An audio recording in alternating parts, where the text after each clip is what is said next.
First of all, thanks for bringing up active hope. It's a really important part of my life.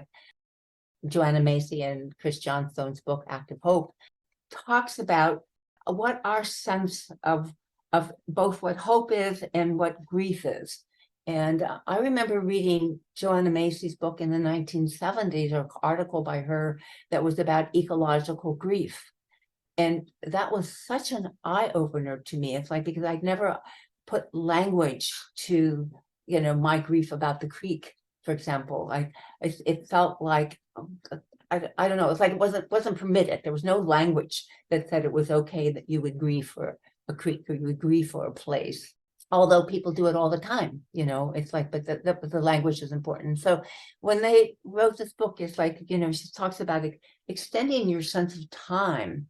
Everybody talks about being in the moment, and that's so critical, but it's sort of like your life is just this big, and life, it goes on, for 3.5 billion years, it's like, and the fact that you're even here is such a miracle, because that meant every single reproduction in that 3.5 billion years was successful and ended up with you. It's like, it's pretty awe-inspiring when you start to think about what each life and each person here is such a blessing and such a miracle. So yes, I think you're right. Many of the people who are in active hope are actually healers in some capacity, and that work with other people who are trying to deal with their own sense of loss and sense of grief about the planet, about their grandchildren, about the children.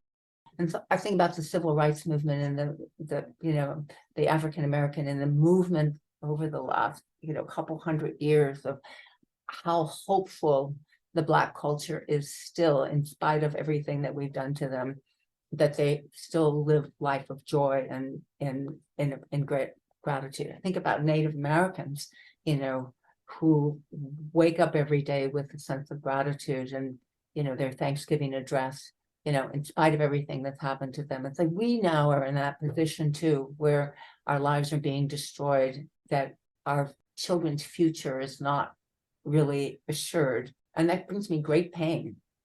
But I can't let it paralyze me, because if we paralyze those of us who care about those things, then there's no communication. There's no interdependency, which is what we really are all about anyway. So the Active Hope group has been kind of an ongoing place where we can come together and we can speak to those elements of grief, and we can speak to our consciousness is not isolated. It's somehow embedded in what Hillman calls the world soul, the anima mundi, that we're all a part of this one thing. We live in a world that denies what I would call the imaginal, the imaginal, that understands and places meaning underneath. It's like you keep thinking about it as a spatial thing. There's something that is underneath of everything else, that is deeper. It's like we are literally soil. That's where we come from. This is not a metaphor. Land is alive and real, and it's like somehow or another we've othered so many things in our culture.